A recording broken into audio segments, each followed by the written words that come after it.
Hi everyone, welcome to our weekly Q&A session, and today it is my pleasure to welcome here Coach Cristian again. Unfortunately, Coach Chris couldn't join us today, so thankfully Coach Cristian was happy to jump in, and I'm really looking forward to this session with him. So hello, how are you today? Hi, Coach Veronika. Thank you again for having me here again.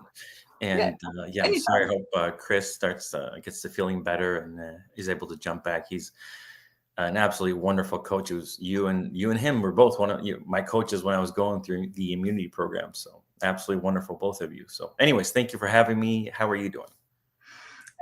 Thank you so much. I'm also really good. Finally, a little bit cooled down after a really hot days. So time for work, right?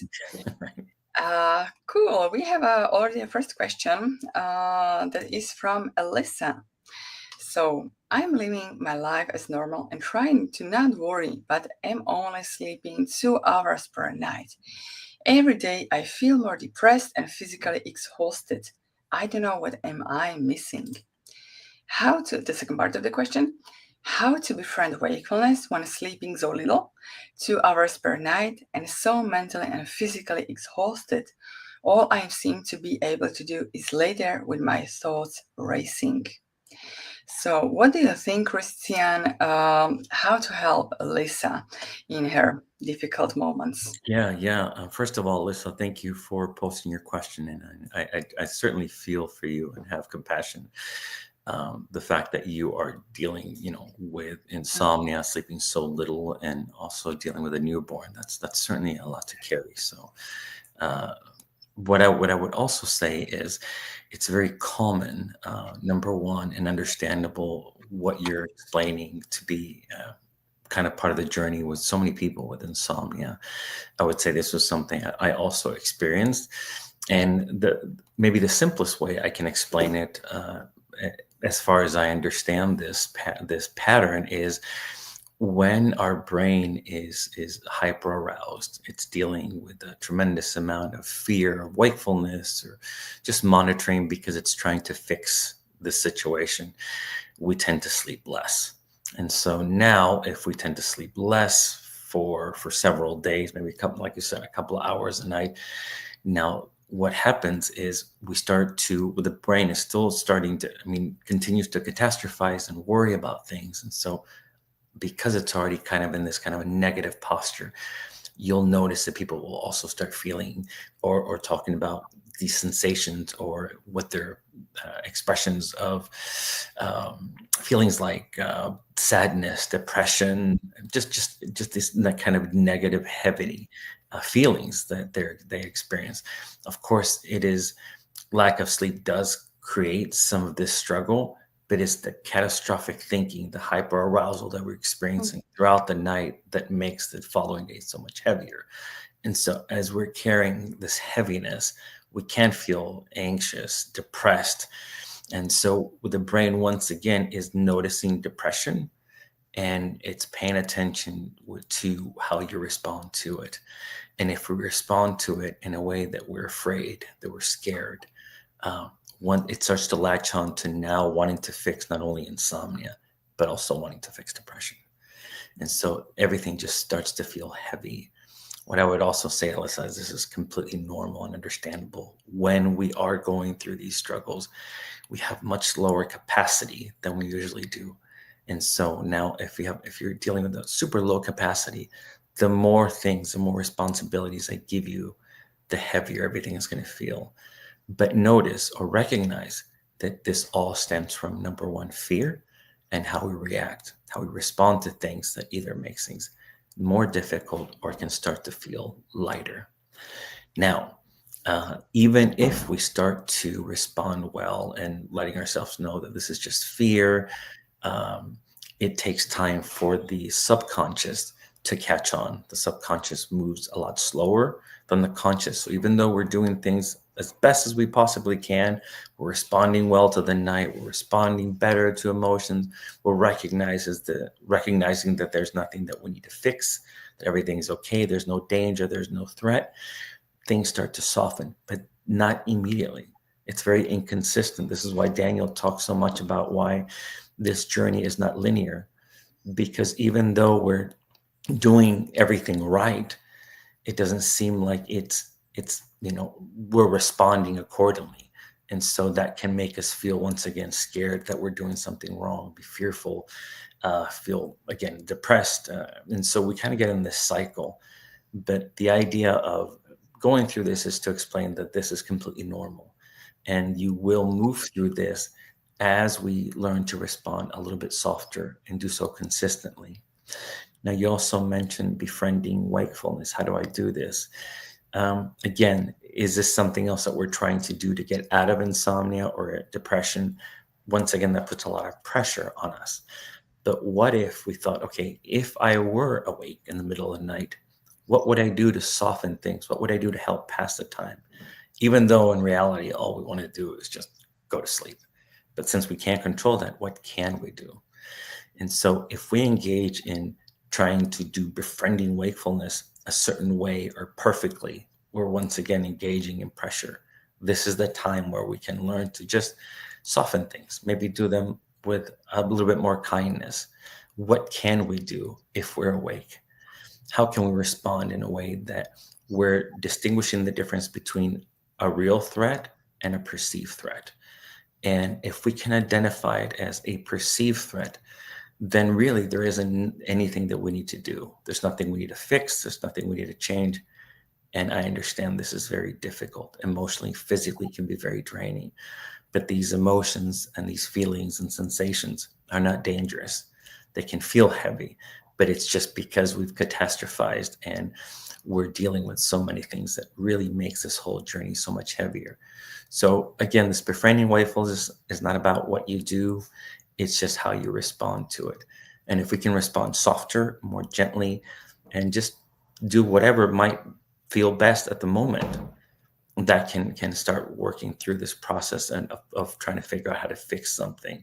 That also includes just laying down and resting or whatever. Veronika, any thoughts on this? Yeah, I absolutely agree with everything what you said, and maybe what I would add is like to say that this is just a period in your life, Elisa, and it's not going to last forever. Right. I know you've been putting a lot of work into it. I know you've been really trying to learn, to befriend, to change your responses, but it's really going to take some time for all the work that you have invested to sink in. So I'm really sorry for how are you feeling right now, but just keep doing what are you doing. You are not missing anything, Elisa. It is just the fear loop in your brain that is keeping you feeling stuck and feeling like you're missing something. Mm-hmm. So good luck, Elisa, and thank you so much for your question. Yeah. Right. Another question that we have got is from Kenny. So, hi, Kenny. Can you take Unisom long term? It really helps me clunk. So, Like fall asleep, pass out. okay. Thank you. Right. What do you think, Christian? So number one, is it Connie? Kenny. I hope I'm saying that correctly. So what I would say is, first of all, no medical advice. I'm not doctors.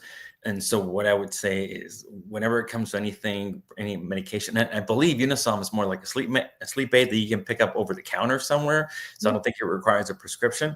But I would definitely look at the directions and see what the protocol is on how to take it. So I really couldn't answer or feel comfortable making any suggestions, since I'm not a doctor or anything like that. But just look into it and research and see what the safest way to take this medication or whatever it is. So yeah, absolutely. Right. I'll just add that it's I understand the fact that it helps you to clonk. But I like the word. But all the sleep that you have ever produced or had in your life was thanks to your own body. There is nothing external that would create sleep for you or in you. it's there always has been your body. And of course, it may feel like there are so many things that can help us to fall asleep. Okay, this meditation helps me fall asleep, or this sleep med helps me fall asleep, or this herbal tea helps me fall asleep. But the more we are searching for ways, external ways that helps us to fall asleep, the more we got kind of like dependent on the psychological effect of these external things. We start to rely on something external instead. Everything what we need to sleep is within our bodies, right? So I would like you to invite to explore explore giving back trust to your own body, to really relearn this trust, because there is really nothing that you need to sleep. If you feel a little bit stressed or nervous in the evening, then of course, like you just address these things that make you stressed or nervous. Or if the high what is causing you hyperarousal are your emotions or the anxiety or the fear, then address the fear, address the anxiety. So invest this little bit in your work, and you will see that the sleep will follow. Beautiful. Right. Another question that we have is from Meher. Hi, coaches. When I tend to fall asleep at night, I get thoughts like you are going to sleep now. Once I get that, I'm awake and anxious. Typical hypnic awareness. How can I resist these automatic thoughts, please? Sometimes not able to sleep for a whole 3 nights in a row and sleep to 2 to 3 hours in a day. Please help. And always, experts tell if you don't get deep sleep, your brain won't get rid of metal and plastic waste, which is quite worrying. Interesting. So, what are your thoughts, Cristian? So last line about metal and plastic waste, I don't know about that, so I certainly can't comment. But I think let's go back to the first one if that's okay. Yeah, okay, thank you. So I think number one, the idea of us trying to control any thoughts or to kind of stop them, anticipate them from happening, that's already going to be a pretty big struggle there. So it's really not as important as the thoughts that come. It's more about how you respond or how you react to them that really makes a difference. And so I think if we can kind of focus on the things that we can control, like responding to these things, you'll notice that there isn't anything that you need to do, because there isn't a human being on the face of this earth that has ever lived or will that can control or stop their thoughts. But if you don't find them to be a danger or a threat, you'll notice that things just kind of flow. Veronika, I don't know if I mentioned this to you not that long ago, but at one point, I can't remember exactly when, I started hearing these noises right before I was going to bed. And they sounded like a knock on the door or a knock on the window. It was really weird, just out of nowhere. And I knew that my family would not, my kids don't. It's just not a thing. And so I realized, oh, okay. How can I respond to this? Because it sounded so real. Well, if it's real and it's important, it'll keep knocking. It'll keep making that noise. So how about if I just don't worry about it? And what I noticed is that it faded, but still once in a while it comes back. It came back last night.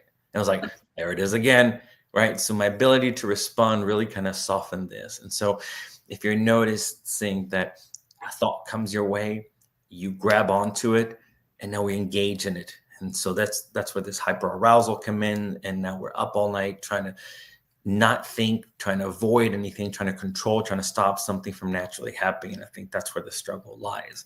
So I would say if you can maybe reframe and look at things a little bit softer and say, all right, is whatever this thought, is this a danger? Is it a threat? Or is it just something that I can look at as just like a passing thought? And oftentimes when you're struggling with insomnia, your brain will do something like that where you're falling asleep. It's like, are we doing it? Or is it working? Am I sleeping? Whatever it is. And so, yeah, it's I know. Yeah, it was really annoying. But notice that if we look at where this is coming from, let's perceive it as this kind of, our subconscious is more like a child, and it's noticing and it's scared, and it's more like a curious, hey, are we, is it working? Are we getting there? Right? Instead of reacting and considering that as a danger or a threat or something we need to fix, we can just kind of go, yeah, we're okay, we're fine, we're safe. I think would be a good way to soften things for you and make things a little bit easier. Now, if you add that if I don't sleep, that you're going to have a bunch of toxic metal and plastic, floating around in your brain, boy, that's going to be really scary. And there's a tremendous amount of pressure now to sleep, because now how do we get rid of all this toxic waste? Yeah. And so again, number one is information. The more we learn and understand how things work can be really helpful. I would maybe consider that the more pressure we put on trying to sleep, the more difficult it is. And so let's start at least with responding softer and reacting differently and see how that feels, and probably go from there. So what do you think, Veronika? Yeah, thank you so much for this wonderful example of how inviting things just make things softer. Like, yeah, it was really a great example. And I agree with all what you said. And yeah, of course, we can't really make the comment about this metal and plastic waste in our brains. But I mean, I'm worried. I hope I don't have 8 years of plastic waste in my brain. So yeah, thank you so much for answering. And now other questions are coming in. So let's move on. We have a question from Rafael. So what do? I can't stop monitoring myself if I'm asleep or not. And also I have hypnic awareness. And every time I notice it makes me anxious suddenly. This is basically a question we have more or less answered. So, right. Yeah. Yeah, go ahead. Just real fast, Rafael, real fast. I can't stop monitoring myself. Why? Because I don't feel safe. Yeah. So if we don't feel safe, we're going to keep monitoring. Is this real or perceived? If it's real, let's do something about it, because it's dangerous. If it's perceived, it's a feeling, it's a sensation, it's a thought, it's an emotion, it's a something that isn't dangerous. It's perceived. It feels uncomfortable. It feels unpleasant, but really, the more we can recognize that in our home, in our room, in our bed, we're safe. We don't have to do anything. We don't have to fix anything. There's no need to monitor. There's no need to track. This is just like if you keep thinking there's something dangerous outside, we're going to keep going out, looking outside the window to make sure that we're safe. But if we know for a fact there isn't anything outside, it'd be pointless to keep going outside, looking out the window and checking for safety, because there's nothing there.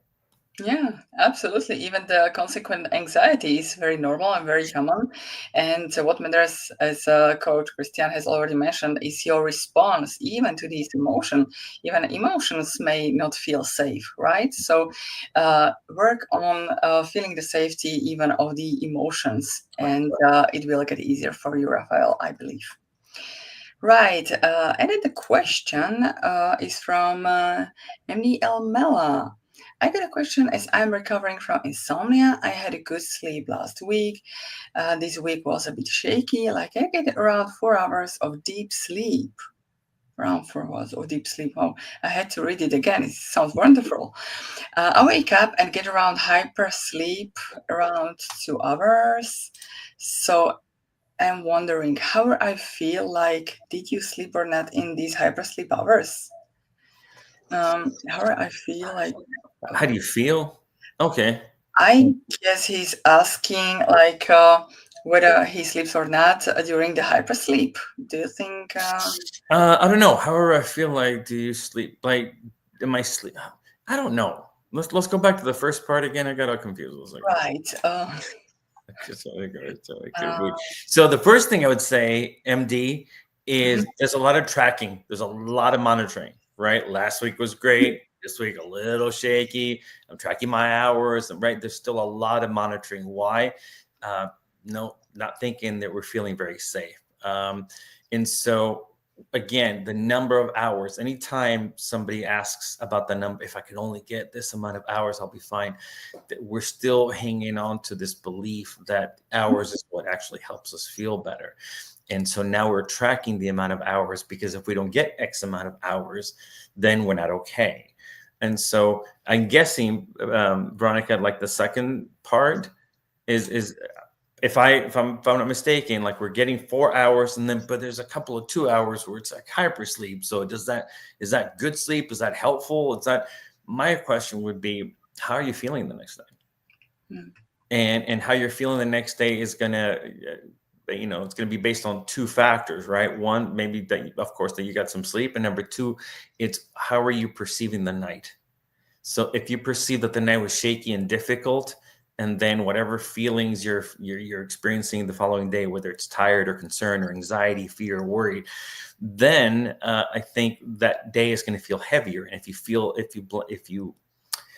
you assume that these things that you're feeling are based on the fact that you're not sleeping how you want to, then there's once again pressure to try and sleep better. So again, I think it's interesting, Veronika, a lot of these questions are all pretty much very similar to I'm tracking, I'm monitoring, I don't feel safe. I don't believe that I feel safe. That's why we're still tracking and monitoring. And if we're getting, I don't know, like 4 hours or 5 hours of sleep, and we're still going, is this okay? Are we doing okay? We're checking in with somebody else because we don't think that's it. We don't feel safe, because we start not tracking or focusing on it and not putting attention, the more we react or respond to any of these feelings the following day, just puts more pressure. So there's a follow-up comment. Yeah, is that okay? It's part of recovery. Absolutely. 100%. And exactly like 6 hours, 6 long hours to feel normal. During insomnia recovery, it's very unpredictable, very unlinear. One night we can sleep well, or we feel refreshed. The other night we may feel sleep a lot, but feel unrefreshed. The other night we sleep a little, but still feel refreshed. It's so confusing. So that's why the less you focus on the numbers, the less you focus on the quality of the sleep, rather when you just go about your day as best as possible, the easier it gets for you. Yeah. So Veronika, I don't know if I told you, but I had a call like a week ago, and the person kept saying, I just want to feel refreshed in the morning. And there are days that I do, and there are days that I don't. And I thought, while I was on the call, I'm like, I can't remember the last time I felt refreshed. Like I'm just awake. Sometimes I'm lethargic and kind of, dragging around for a half hour to an hour. I go sit outside like an 80-year-old man trying to have the light hit me in the face to wake me up. Like, so I know I slept fine, but yeah, the idea of like with the expectation, when I go to sleep, I need to feel like I can take on the world. I need to feel refreshed. I need to feel, boy, even at one point I was like, I don't know if I've ever felt that. Yeah, I need a good half hour to an hour just to transition from comatose to awake. Right. I just love the saying, like, don't judge your day by the first hour in the morning. Because you just ruminate, you feel like you're terrible, you look into the mirror, you get scared, and then I need to put a makeup so I feel like human. Yeah. Right. Yeah. So please, I never want anybody to film me for my first hour of waking. That is. So I don't know. So if you are having days where you're feeling refreshed, God bless, you're doing great. Yeah. Just, once again, less tracking, less monitoring. Absolutely. Right. Let's move on with another question. There are so many questions today. Wonderful.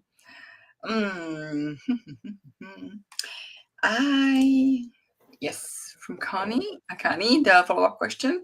I had a terrible health scare almost 11 months ago. I ended up with shortness of breath, anxiety attacks, and insomnia. I'm sorry to hear this. The shortness of breath is still there, but not as bad. I still have the insomnia. I have 3 young children, and I've never had this before. I look exhausted, and my whole family is concerned. I'm really sorry to hear this, Kenny. I understand how difficult it is to be having to taking care of little children and still facing health concerns.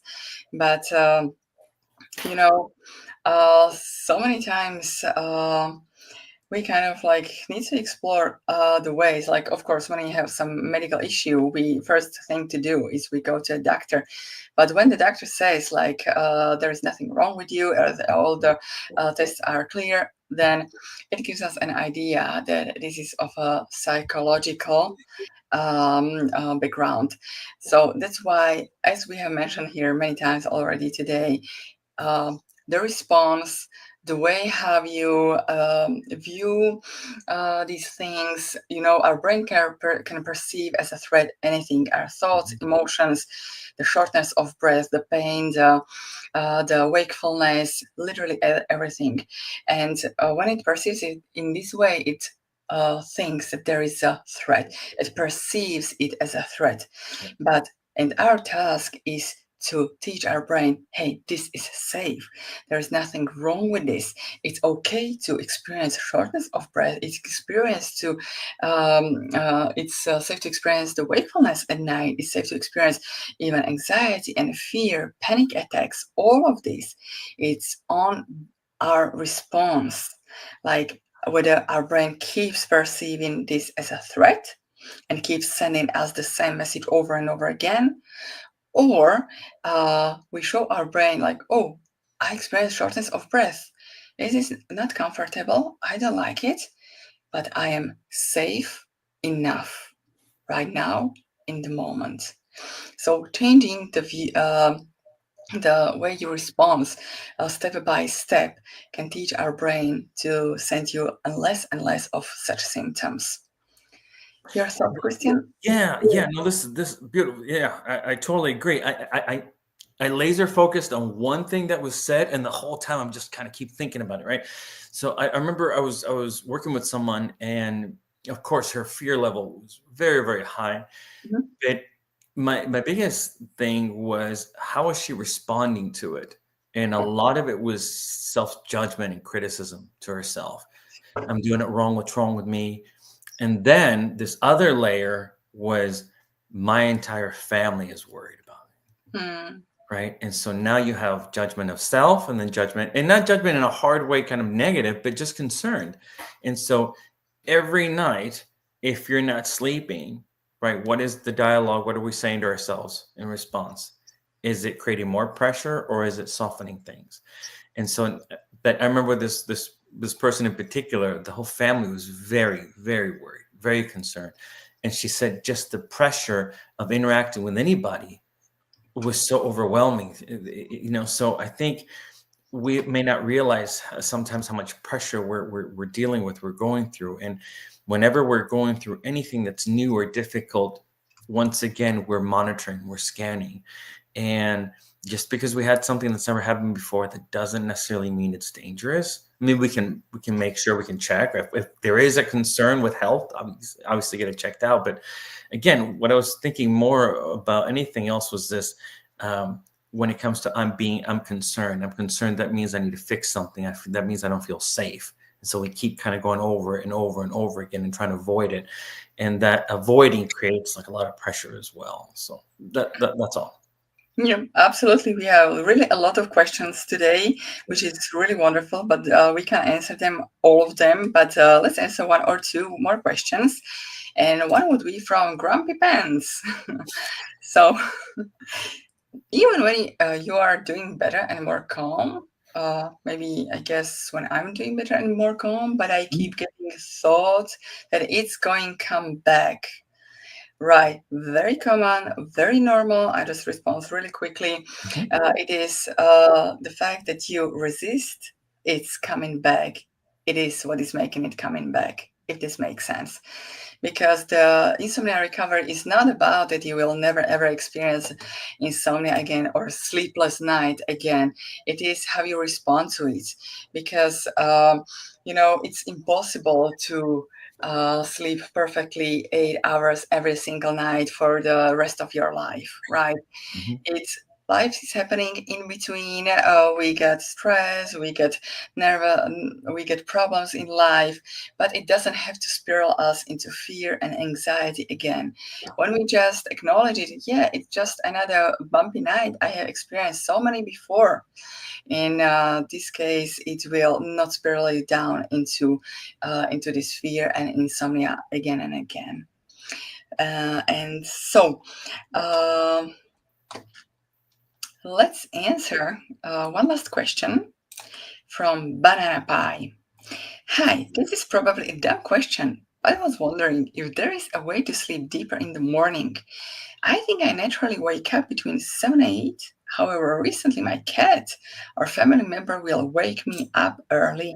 Is there a way I can sleep deeper so that those things don't wake me up? Yes. Uh, Keep your cat out of the room. and your relatives. Right. Actually, one first thing that comes to my mind is that it was, I think, in the book of what's the name of this guy? He has the book, the sleep book, the Guy Meadows, and I think he mentioned in his book that the process of initiating the waking up starts already several hours before we actually wake up. So it is very normal that our sleep towards morning is much lighter, much easier, Yes. we can get distracted much more easily. Yes. So, kind of like going against the nature of our sleep patterns would be is too pressuring, too fear-provoking, and can kind of like get us into a trouble. Yes. Because we cannot go about our life or our nights completely untroubled, like parents of little children, little babies know this because they get woken up several times per night. So this is completely impossible to completely make your nights without any noises, without any triggers. Right. So kind of like what matters, as again we repeat over and over again, what matters is the response, how you respond to these Yes. noises. If you get annoyed with the cat or your relatives with the fact that you're awakened, it's one thing to realize is, oh, wonderful, the fact that I just woke up means that I slept before, right? So I was sleeping. That's wonderful. Yeah. And now it is like an invitation to different wakefulness. Okay, do I want to start my day? If yes, just go ahead. If not, just rest in your bed, enjoy the coziness of your bed. If you fall asleep, good. If you don't fall asleep, still good, right? You still can keep resting. Right. So, to wrap it up, take it as a normal part of your life. Yes. So, any thoughts, Cristian? No, that was beautiful. That was great. I think kind of the pattern for today's calls is really so much about the monitoring is because we're not feeling safe, and how we respond can make a really big difference. And you don't have to respond perfectly, but if we can distinguish the difference between real threat and perceived threat, we will naturally respond differently because the perceived threat, there isn't anything that we need to do or fix. So Yes. yeah, I think it's great. Yeah, we have here a nice comment from Stephanie. No question, just saying hi. Hi, Stephanie. Thank you so much for being here.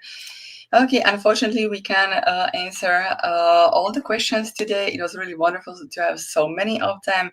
I will get back to them in the next week's Q&A. And thank you so much, Coach Cristian, for being here today. If anybody is interested in to having more in-depth conversation with him, just hit on the www.thesleepcoachschool.com and look for the one-on-ones. I've also copied the link under this video. Then, all right, thank you so much, everybody, for posting your wonderful questions, for being here, for learning. And absolutely everybody who is here, I have no doubt you will get to a place where you really want to be. So thank you so much for today. Bye. Thank you. Bye.